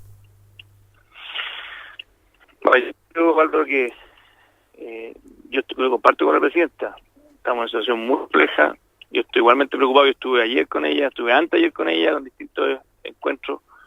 Y la verdad es que lo que necesitamos acá es lo que muy bien dijo Jorge Correa Sutil el domingo. Dijo, mírese, aquí no es tan difícil esto de salir de la crisis. Primero, se requiere que los que cometieron irregularidades estén dispuestos a asumir costos, como personas. Para proteger efectivamente las instituciones. Las personas, nosotros estamos de paso en esto. Somos funcionales a un bien superior, que son un país, confianza, instituciones, reglas de juego claras, ley pareja, como cuando uno hace una irregularidad, tiene que asumir las consecuencias. Y lo segundo, es no decir la verdad. Cuando no dar explicaciones poco creíbles. Porque en el fondo eso te empieza a enredar. Al final todo el mundo sabe que la empresa de Martelly no es una empresa. Él mismo lo dijo. Entonces al final del día todo se empieza a enredar, y ya cuando es como cuando a ti te pillan en el fondo con una mentira, tienes que construir otra y otra, y al final todo se... Y hoy día la ciudadanía... Es mejor no mentir, ¿no? Derechamente. Lógico. Y al final del día, lo que decía Jorge, yo también lo comparto. Acá, yo comparto con el presidente aquí, no todos son corruptos. Más aún, yo creo que el ministro Peñalollo no es corrupto. Yo creo que todos los que han salido, ni Andrés Velasco, nadie, ninguno de ellos creo que sea corrupto. De verdad, yo creo que aquí estaban buscando financiar las campañas. Ahora, que sea irregular es completamente irregular, que es distinto a lo que uno ve en otros países donde te compran en el fondo todas las voluntades, toda esa sensación de que aquí hay personas sin ningún tipo de sueño político, sin ideología, sin que son unos vendidos, eso yo no lo comparto, eso es mentira. Yo soy político, veo a mis compañeros incluso de otras tendencias y no creo que sean así. Yo creo que tienen un sueño para un país desde su mirada, pero de que se cometieron irregularidades, se cometieron. Y es mucho más sano reconocerlo, asumir las consecuencias y seguimos para adelante. Si aquí había una ley que se debía cumplir, porque algunos dicen, no, es que no está regulado. Aquí estaba todo regulado. Diputado, ¿cómo ve usted la idea que se ha planteado de adelantar las elecciones parlamentarias? Yo creo que no tiene ningún sentido, porque es como un blanqueamiento, es como responder con un tema completamente distinto a un tema que tiene responsabilidades claras con actores con nombre y apellido. Sí, pero vemos que hay una crisis de la institucionalidad, ¿verdad? Entonces usted está hablando de que algunas personas tienen que pasar al lado, dar un paso al lado. La crisis es porque algunos han dado explicaciones que la ciudadanía está convencida de que no son correctas, que no son las verdaderas. Entonces, ¿cómo le decimos a la ciudadanía que la crisis no se va a solucionar con una elección anticipada? Van a postular las mismas personas. De hecho, los responsables puede que salgan elegidos nuevamente. O sea, lo que yo creo que permite, y lo planteamos desde Bópoli con mucha fuerza, que mandemos un proyecto de ley que permite la renuncia de aquellos parlamentarios que se vean involucrados y que salgan culpables en irregularidades, y que obviamente lo misma vara la apliquemos para los ministros. ¿Y no va a quedar, diputado, la sensación en la ciudadanía de que los que no fueron, los que se mantienen en el cargo van a ser los que no fueron pillados? No, yo creo que no, porque en el fondo, bueno... Porque la desconfianza es más o menos esa hoy día. Queja que la Fiscalía haga su pega por completo. Y yo lo supongo que va a estar un buen rato en esta cuestión. Entonces yo espero que la Fiscalía aquí, y es otro tema relevante, que, que la Fiscalía, para poder investigar todo lo que necesita investigar, necesita que Impuestos Internos también le abra la puerta. Y cada vez que el fiscal pida una extensión de las querellas, que ojalá le digan que sí, porque es otro tema que todavía está pendiente. Hay otras declaraciones de la presidenta que aprovecho de comentárselas nomás, diputado. No hay ninguna pre-campaña, dijo la presidenta Bachelet. Pre-campaña vale decir fondos. Eso es una falacia. La gente puede y podía trabajar. Y eso no constituye delito. También, por otro lado, Bachelet, por el caso Martelli, dice, en la campaña final, él no fue el encargado electoral. Yo me veía con él. Es raro porque además ella dice, a Martelli lo conocí, pero no sé qué rol jugó en la campaña, pero sí colaboró. Uno arma equipos. Sí. Hay abrazos de Martelli, de hecho, el día que ella gana yo estaba ahí presente, de hecho en la celebración en el comando Michelle Bachelet, él se abrazaba con Rodrigo Peñailillo y con varios celebrando el triunfo. Sobre las empresas de Martelli decía, yo no conozco ninguna, no sabía que existían, ni menos cómo se llamaban. A mí lo que me es jodió, ver a la presidenta, estoy hablando de la institución, que ella, el presidente de la República, digamos, respondiendo a este tipo de preguntas. Está bien que lo haga, digamos, ese es el objetivo de la reunión, para responder a esa y otras preguntas de interés nacional, pero fíjate, parece más un interrogatorio de judicial más que claro, quiero decir, no se ve bien a la luz. Quiero decir al presidenta, quien sea, la institución presidente de la República, digamos, en ese. Yo quiero insistir, Álvaro, en algo, que es, no confundamos el haber cometido irregularidades que cometieron muchos casos como los que hemos conocido con delito. Y yo creo que lo más sano para que se reconozcan las irregularidades, que fue de nuevo lo que dijo muy bien Jorge Correa Sutil. O sea, si es que la presidenta o su equipo ocuparon a Martelli para financiar la campaña generando irregularidad, bueno, tendrá que ver la Fiscalía y tendrá que ver la justicia si es que es un delito o no. Pero probablemente en muchos casos sea financiamiento irregular, que es muy distinto a casos de cohecho, que también hay que investigarlo hasta el fondo, pero no hay que mezclar los dos temas, porque a mí el susto que me da, y ahí sí comparto con la presidenta, es que aquí de alguna manera algunos piensen de que todos estos casos de los estudios que hizo Peñalillo, de los estudios, casi que eran coimas para hacerle favores políticos a Soquimich, por ponerlo en términos simples. Y yo eso no lo creo. ¿Y para qué financia Soquimich entonces? El riesgo de la ciudadanía, que la ciudadanía piense que eso es así, es delicado porque esa es una confianza mucho más difícil de construir. Diputado, que haber cometido un error de varias irregularidades que claramente son errores graves y que hay que asumir las consecuencias, pero es distinto a vivir en un país donde uno cree que todo es pura corrupción. Es que yo no lo creo. Es que sabe que, diputado, los antecedentes no son muy positivos al respecto, porque cuando financiaba Penta, por ejemplo, a Ernesto Silva, él provoca un freno en la ley de ISAPRE. Cuando Soquimich financia, uno se pregunta, ¿para qué financia? ¿Cuál es el sentido financiar? Yo le encuentro toda razón y yo le creo que nosotros tenemos que terminar de plano con el financiamiento de la empresa. Pero yo no creo, y ahí sí discrepo contigo, Pancho, y te encuentro toda razón de que las señales que tenemos en este momento son muy negativas. Yo no creo que Peñalillo sea una persona que no tenga principios y que simplemente estaba dispuesto a venderse por financiamiento de la campaña. Yo no creo que la gran mayoría de los políticos que han sido mencionados, incluyendo de Velasco, Marco Enrique Minami, sean personas que no tengan ningún principio y que simplemente estaban buscando hacer transacciones. ¿Por qué no lo creo? Entonces, yo sí creo que pasó algo muy simple. Cometieron la irregularidad gravísima de haber financiado campañas con un mecanismo que no está permitido por la ley.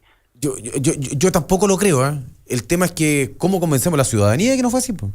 Porque los antecedentes son eso. Ernesto Silva le manda un mail al director de Penta. Penta le manda unas indicaciones respecto de un proyecto y ese proyecto es modificado por Ernesto Silva en la comisión que tenía que realizarlo. Y además que, diputado, es súper simple. El delito de cohecho es muy, muy difícil de comprobar, muy difícil. Por lo tanto, y ya se ha dicho mucho que es muy probable que de los imputados es poco probable que salgan finalmente sentenciados en el fondo por este delito. Entonces, eso tampoco va a ayudar, como dice Pancho, a restituir la confianza de la ciudadanía. Si en el fondo, independiente de que la justicia haya seguido su curso o no, es un delito tan difícil de comprobar, probablemente va a quedar así. ¿Y cómo lo ve la gente? Sí, por lo mismo creo que el acuerdo nacional que necesitamos para poder reconstruir la confianza es no seguir contando esta historia poco un acuerdo, verídica. pero social y político, no solamente un acuerdo que se haga, digamos, entre los involucrados entre cuatro paredes, ¿verdad? No, yo creo que sí entre los involucrados entre cuatro paredes de frente a la ciudadanía, diciendo que aquí pierden sus pegas todo aquel que cometió una irregularidad, se sinceran todas estas historias que carecen de mucha credibilidad de la ciudadanía, se transparentan la realidad que hay detrás, se deja que la justicia siga funcionando para que efectivamente los casos más graves que pueda eventualmente haber cohecho se llegue finalmente hasta las últimas consecuencias, pero con esas medidas que es asumir las responsabilidades, que es muy distinto a lo que se firmó, y por eso Evópolis no firmó la propuesta de acuerdo que se hizo y que salió en los periódicos de todos los partidos de la nueva mayoría que comunista hasta la UDI, porque sentíamos que no asumían ninguna responsabilidad como clase política. Y la ciudadanía lo que espera para poder creerte es que si tú cometiste irregularidades tenga costos para ti. De lo contrario, parece todo un blanqueamiento, y para mí lo de la elección anticipada es otro blanqueamiento más de irregularidades que creo que tienen que asumir quienes las cometieron. Diputado, una última pregunta, Nicolás León de Idea País. Preguntarle, porque acá usted dijo hace 5 minutos que usted pensaba que lo mejor era terminar de plano con el financiamiento de las empresas en la política.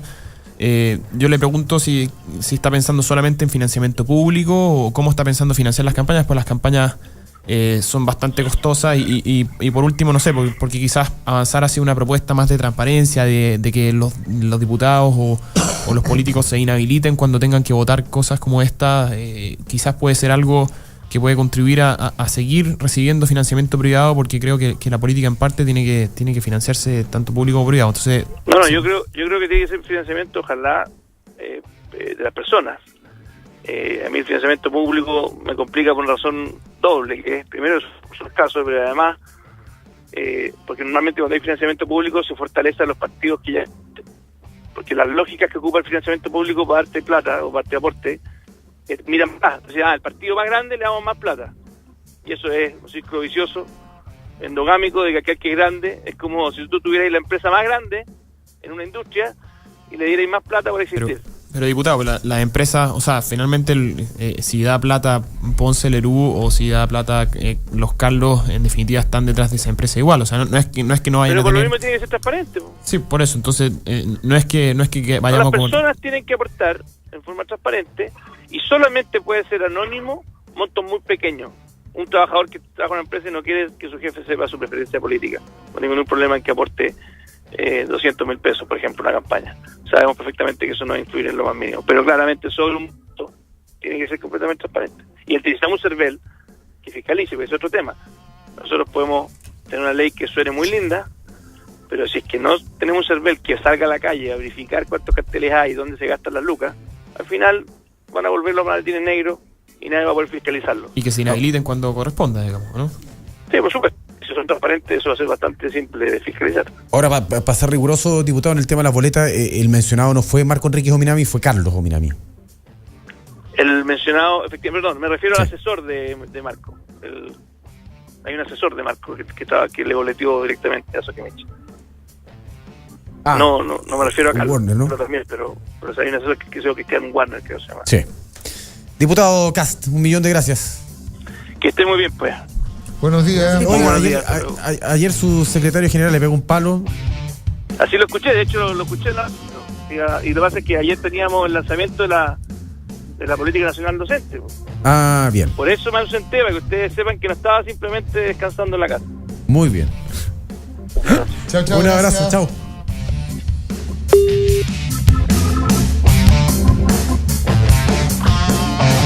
Ya regresa Álvaro Escobar. Ya regresa Combinación Clave en la 92.9. Tu nueva número 1. Con el diputado de Ópoli por Santiago Centro, Felipe Cast, de distintos temas. Por una parte, el tema de la reforma educacional. A ver, según él, el corazón de la reforma está en este proyecto enviado ayer por el gobierno respecto del profesorado, de donde sale gran parte de los recursos también para la reforma. Y por otra parte, estuvimos conversando también respecto del tema político, las palabras del ministro del Interior, de la Presidenta de la República, que hace un rato nomás dio una conferencia de prensa abierta, por primera vez en muchos meses, y hago hincapié en el muchos, porque me sorprende el manejo comunicacional que había tenido el gobierno con la Presidenta especialmente. Se acepta todo tipo de preguntas. No se pautea absolutamente nada, no hay ningún tipo de filtro para la prensa que estaba presente en La Moneda, que son básicamente los periodistas que se acreditan a diario allá en el Palacio de Gobierno. Una postura que debió haber tenido el gobierno desde el día 1. Desde el día 1 que se conoce el caso Cabal, el gobierno debió abrirse a la ciudadanía. Si en el fondo la prensa no va... Yo no creo que los colegas hayan estado ahí porque querían estar más temprano en La Moneda, digamos. Estaban ahí porque son... el nexo de la ciudadanía con el gobierno, y hace mucho rato que se quería preguntar de todo a la Presidenta de la República. La Presidenta de la República, Michelle Bachelet, recordemos, en este contexto, dijo: es obvio que yo nunca más seré candidata a nada. Bueno, fíjate, muy en la línea de Jimena Rincón el fin de semana, digamos. Sí, curioso. Dijo esta mañana la Presidenta en un desayuno con la prensa acreditada en La Moneda, abordó en extenso la crisis de confianza provocada por los escándalos políticos. Lamentó que se haya instalado la sensación de que todo es una porquería, que en toda cosa hay un arreglín, que todo es un chanchullo, dijo. Es obvio que yo nunca más seré candidata a nada. Pero abordó con detenimiento la crisis de confianza que afecta al país a raíz de los escándalos políticos provocados por los casos Penta, Cabal y SQM. Al respecto se le pedía también un juicio moral respecto al caso Cabal. Eso hasta este momento no he leído el detalle de todas sus declaraciones, digamos, pero por lo menos en redes sociales hasta este momento no circula nada preciso sobre ese tema en particular. Es un lindo titular para el diario de mañana. Es obvio que nunca más voy a ser candidata a nada. O sea, pero es una frase dentro de una frase. Pero no va al fondo. No, porque además es una frase dentro de una frase. Ella habla de su preocupación global respecto del futuro del país en términos políticos, porque es obvio que yo no voy a postularme. No es que ella haya sentado base de la conferencia, haya partido la conferencia diciendo yo no postulo nada. Bueno, claro. hay... ¿Cachai? ¿No? Es un lindo titular, pero yo siento que es una frase que desliza al interior de una frase que englobaba una preocupación personal de ella respecto de la situación del país. Tenemos que esperar también que el jueves vamos a tener el documento de la Comisión Anticorrupción, y con eso también vamos a tener las bases para seguir viendo cómo el gobierno va a trabajar los temas de la falta de legitimidad y, digamos, en la agenda legislativa cómo se van a introducir más particularmente los temas. Aquí hay dos grandes agendas legislativas, una de ellas que es producto de la reunión el domingo de la nueva mayoría, ministros de Estado, dirigentes políticos, parlamentarios, diputados y senadores y senadoras. Y también las propuestas de la comisión el día de mañana, no, el jueves. De la Comisión Asesora Presidencial, que por lo que se ha entendido hay coincidencias a grandes rasgos. Uno puede mencionar la eliminación, un proyecto que ya está, de hecho, tramitándose, eliminar a las empresas como donatarios de para las campañas. Recursos para las campañas, la eliminación de los gastos reservados, una rebaja en el límite del gasto electoral a la mitad, es lo que se dice por lo menos de manera no oficial.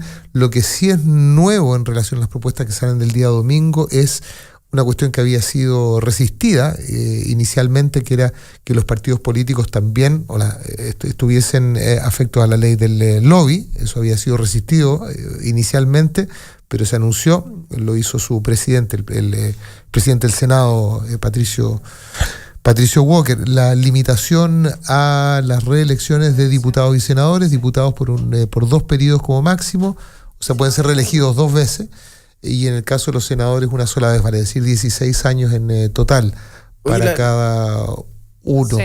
Y también la institución de la pérdida del escaño. Pérdida del escaño.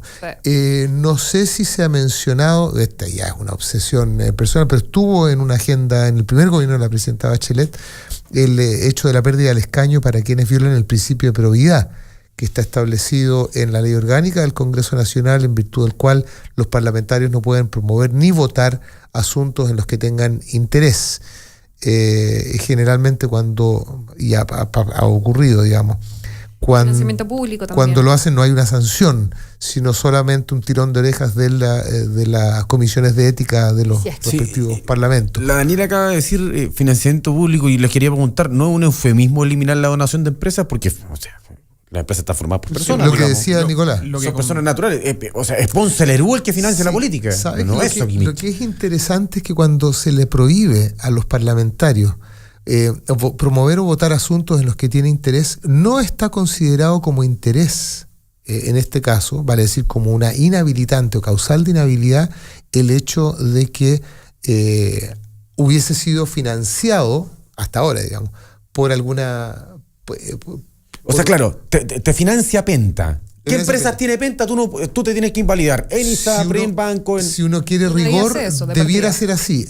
Hasta ahora no es así, y desconozco si con estos cambios que se van a hacer debiera introducirse la inhabilidad o que se entienda como interés el hecho de que el respectivo parlamentario o parlamentaria haya sido...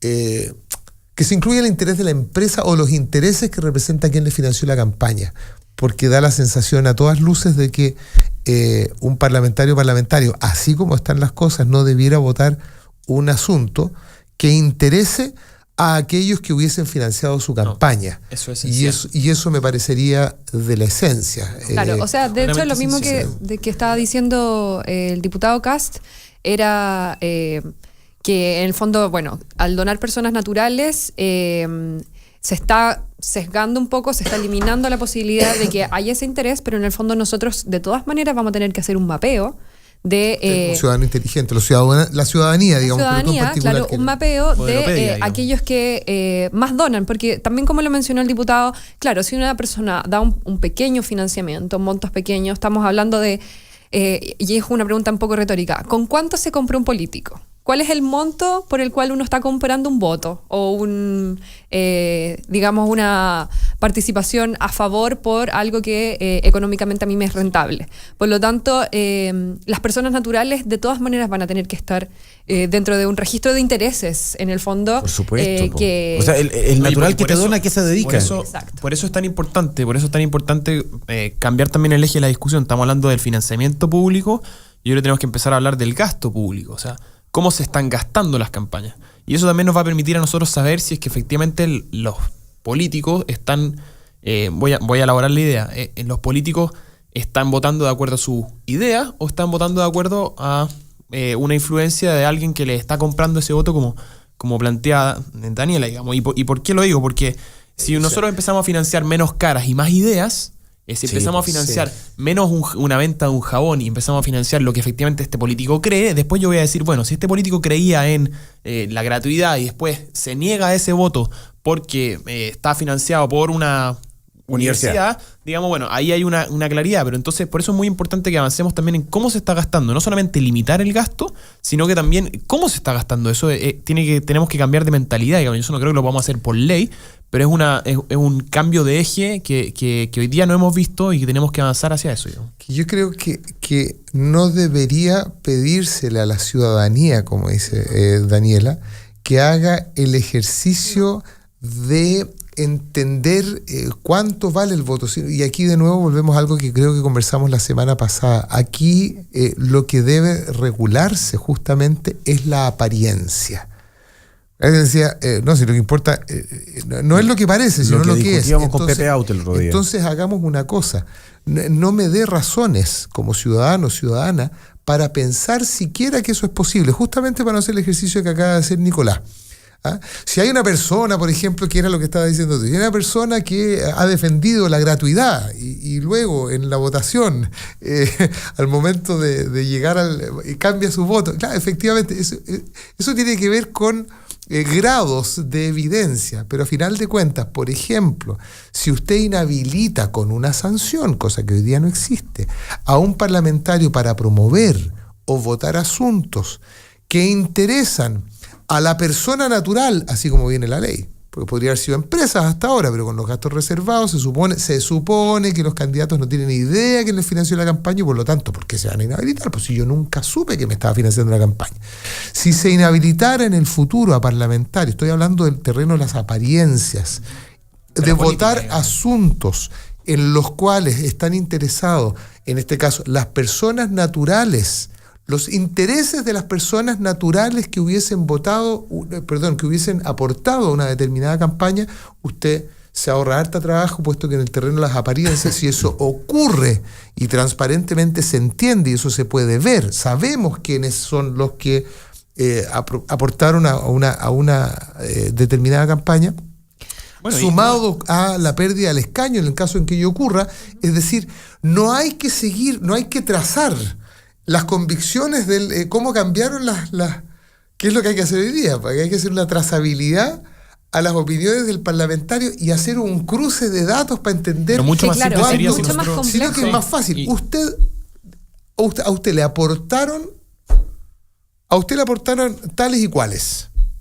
Usted debió inhabilitarse en tal o cual proyecto de ley, puesto que usted tiene la obligación de inhabilitarse en los proyectos que interesan a quienes le donaron a usted para su campaña. Pero muy distinto usted no lo hizo, ese es el único hecho que hay que probar. Pero tienes que darte cuenta que los parlamentarios ni siquiera se inhabilitan en los que tienen que ver con su propio patrimonio.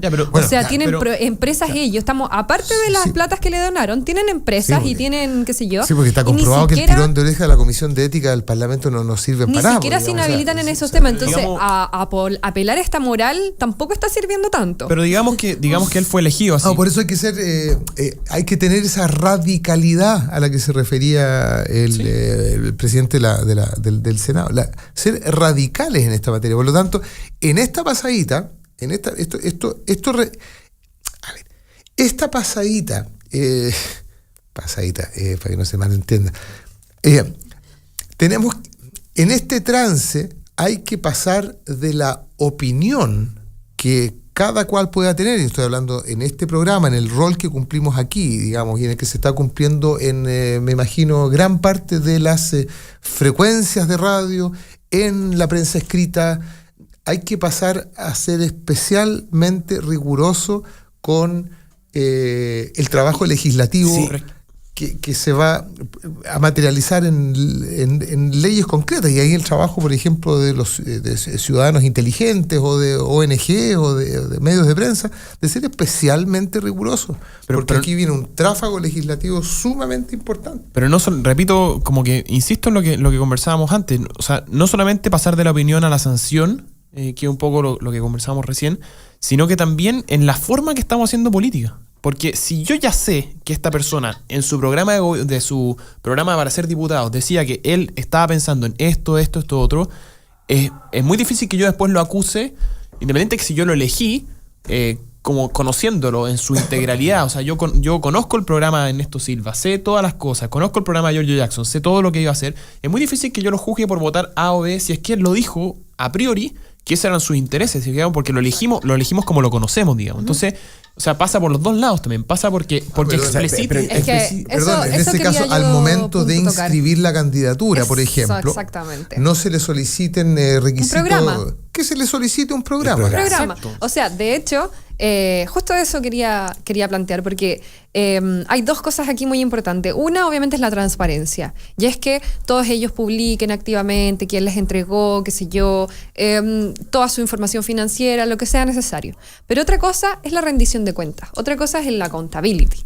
Entonces ahí tenemos que, desde el gobierno de Piñera, nosotros en Ciudadano Inteligente hemos estado todos los años presionando un poco para que el programa de gobierno sea efectivamente una carta de navegación, que sea lo que se promete en campaña, lo que se hace efectivamente durante el periodo en ejercicio. Y eso es algo que ha ido mejorando y que va siendo así. Es decir, de lo que se dice se va avanzando en cumplimiento. Que fue un énfasis de este gobierno al comienzo de ir comunicando el porcentaje. Y que sea efectivamente una carta de navegación.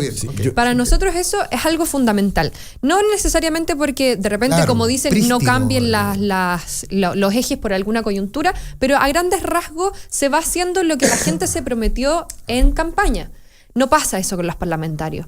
La gente, con suerte, conoce a su parlamentario, conoce su circunscripción o su distrito. Por lo tanto, es fundamental que exista también un programa que a lo mejor no es de gobierno, pero es un programa de principios generales que va a regir el actuar en salud, en educación, en previsión, en todos los temas que son centrales del candidato, para que los mismos electores sepan que su candidato, independiente de si lo financió Ponce Lerú y que eso está en su página de transparencia, está actuando como él confirmó que lo iba a hacer durante campaña. Ese acto de rendición de cuentas es fundamental para volver a generar mayor legitimidad de nuestro representante. Sabes que para mí el financiamiento público es clave para todo. O sea, la política tiene que ser financiada por el Estado, básicamente porque si tú pides que se invaliden ante cualquier tema que involucre a quien lo financia, por lo tanto, usted excluiría las donaciones de privados. ¿Te financia el grande o el pequeño? Porque uno supone que el que financia es, no sé, las empresas de buses que se coluden, que son las grandes. Pero ¿qué pasa si llega un pequeño empresario de microbuses y te financia la campaña? Y te ayuda a financiar la campaña un pequeño empresario de buses interurbanos. Cito textual: me sentiré agradecido de por vida. Fue la expresión que se utilizó en alguno de estos correos electrónicos. Exactamente. Y yo creo que eso es... Entonces, y te tienes que invalidar también para legislar... ¿Verdad? Para el pequeño empresario, que es muchas veces el que se ve abusado por el grande. En el contexto de campaña clave financiamiento público. Si tú no puedes aceptar financiamiento privado porque te tienes que invalidar para todo tipo de temas. Hasta este momento lo que se está proponiendo es solamente eliminar las empresas, pero dejar personas naturales. Obviamente, personas naturales. Y lo que se está haciendo, bueno, que lata mirar a Estados Unidos como siempre, pero una de las cosas que se hace allá en las campañas es potenciar la microdonación. Es decir, potenciar la micro... O sea, no estamos hablando de ir donde los grandes empresarios para que no me donen a nombre de la empresa, sino que me donen a título personal, sino que estamos hablando de generar mecanismos de donación online, de hacer pequeños actos, de involucrar a la gente, en el fondo de que también sea un tema de participación ciudadana en torno a las elecciones, en donde, claro, se potencien los $10, los $20, y eso obviamente uno dice, yo no financio con $20 mi campaña, pero son microdonaciones que de personas que en el fondo saben la importancia pública que tiene el carácter gente que quiere que su candidato salga, que quiere que su candidato salga, efectivamente, pero que esa donación sea tan secreta como el voto, digamos. No, por supuesto, que sea secreta, que no tenga que pasar a lo mejor por digamos alguna fiscalización, porque son microdonaciones, en el fondo no van a ¿Y que sean secretas aunque sean peso a peso? Esas son secretas. O sea, sí, lo las que que estamos plantea hablando que son diputado mínimas Kast, son secretas. Lo que plantea el diputado Kast era que no tienen por qué saber por quién voté yo, por lo tanto, si yo dono $10, estoy mostrando de alguna forma mi intención de voto, entonces después mi jefe podría decir, bueno, podría ser quizás algo que no tiene por qué saber buscar por quién vota mi gente y realmente, no sé, quizás se puede prestar para arbitrariedades. Pero lo que a mí me gusta mucho de esa microdonación también es que ellos mismos van a ser los fiscalizadores de lo que se está haciendo. Digamos. Y fomenta participación. Y entonces si yo voy y le doy $10, o sea, 10 lucas a mi diputado, probablemente voy a estar mucho más atento a lo que esté o no esté haciendo. Entonces fomenta más participación, fomenta más cercanía, fomenta que estén más cerca de los problemas de esa persona, que escuchen a esas personas también. Entonces, por todos lados es potente. Así que ese financiamiento privado es necesario y yo creo que es muy bueno para la política también. Ese es el modelo al que nosotros debiésemos avanzar un poco más, que no solamente estamos hablando de los temas de transparencia y de recursos y de financiamiento privado y todo, sino que estamos hablando precisamente de la gente, de cómo involucramos más a la gente en los procesos políticos, de cómo incentivamos la participación, el voto, y también no solamente en el momento electoral, sino que se transforme en una participación que sea un seguimiento como permanente al candidato, porque es mi representante. A los programas, a la idea. Yo les puedo hacer una pregunta. ¿Estarán buscando un regalo distinto? Yo siempre. ¿Algo para tu casa, para el departamento, mascotas? ¿Algo para el cuidado de tu human body? Visita divinodescuento.cl y te aseguran que vas a encontrar productos increíbles con precios para todos los bolsillos. Recuerda, divinodescuento.cl es la única tienda online con carro de compras. Hay múltiples medios de pago y hay despacho a todo Chile. Pronto, muy pronto, prometen, y a esto hay que hacerle seguimiento, vienen concursos por regalos. ¿Qué tal? Se la vamos a cobrar. Está bonito. Por supuesto. Se la vamos a cobrar. Divino descuento. Y si no, pierden el Sky. Si no. Gracias Daniela Tejada de Ciudadano Inteligente, Nicolás León de Idea País, por haber estado con nosotros en esta edición de Combinación Clave. Usted llega a la 1:30 con en clave deportiva. Con el hombre del maletín. Oye, ayer hicieron una pregunta con el hombre del maletín. Sí, el hombre del maletín está penado por reglamento. Está penado recibir dinero. Ayer lo que adelantábamos ahí. Está pero tanto por parece. sí por no. Ah. Sí, el límite es muy delgado. Esa fue una reacción de la NFP que salió a aclarar este tema, ¿no? No, ni siquiera fue necesario. Está en el reglamento. Está en el reglamento. ¿Por qué se genera esta? ¿Viste que hay un clima de desconfianza? No. Es que el Nico Perich mete las patas. Porque a él le llegó hace 1 año y medio una petición o una oferta de incentivo. No sé si se habrá hecho real el incentivo finalmente por parte de la Católica, que estaba peleando el título con O'Higgins en aquel entonces. Y él dice, una vez me llegó hace 1 año y medio. Hace 1 año y medio los que peleaban el título eran la Católica con O'Higgins. Rangers jugaba en la última fecha con O'Higgins, por lo tanto el incentivo no pudo haber llegado de O'Higgins. Claro. Eso hubiera sido un soborno. Le llegó un incentivo supuestamente de parte de la Católica. El Papa se juntó con Sergio Jadwe. Estuvieron un tiempo entero, 50 minutos. Que es más o menos lo que dura un tiempo en el fútbol. Descuento. Exactamente. ¿Quién hizo los goles? Mira, yo me imagino que Jadwe le tiene que haber pedido al Papa que... Porque le lleva una réplica de la Copa América y una camiseta con su nombre, Francisco, y el 1 en número romano. ¿La de San Lorenzo? No, la camiseta de la selección. La roja. Le tiene que haber pedido que no haga la misma paletía que le hizo a San Lorenzo, que fue campeón de la Libertadores el año pasado sin tener un equipo acorde a las circunstancias, digamos. Él es hincha de San Lorenzo. Ahora el Papa le tiene que haber dicho, voy a rezar para que salgan segundos. O sea que viste, ahí hay un incentivo. Exactamente. ¿Está prohibido eso? Está prohibido. No, está prohibido orar por la selección chilena. No, pero el hombre tiene preferencia por otro lado, así que no tenemos nada que hacer. Es verdad. Si es por el lado divino, no tenemos por dónde. Sí, para el otro lado. Oye, abordarán el regalo de los 90 años que le hizo la Católica a Colo Colo. Sí, ayer lo tratamos a fondo. Qué bueno. ¿Qué equipo te gusta? Yo soy de la Católica, sí. De la Católica. Sí, estoy muy contento. Yo te diría el regalo de los 90 años de la Católica al Colo, que fue un regalo negativo, y el regalo de los 78 años de la Católica, que se están cumpliendo hoy día, que le hizo Colo Colo a la Católica, porque el planteamiento de Colo Colo fue un desastre. ¿Quién sale campeón? Católica, por supuesto. Daniela. No tengo idea. No he hecho ese seguimiento. No estaba haciendo seguimiento de Dile, Laura. futbolístico. Tiene bordón, no tiene bordón. Porque estudié en la Universidad de Chile, no sé. Ya está la 1:30, Pancho. Gracias. En la 92.9 fueron 2 horas de información, opinión y debate. Combinación clave junto a Álvaro Escobar. Mañana volvemos para seguir desmenuzando la contingencia con los temas que nadie toca, pero que a ti te interesan. Combinación clave, solo en la clave 92.9, tu nueva número 1. Somos la clave 92.9.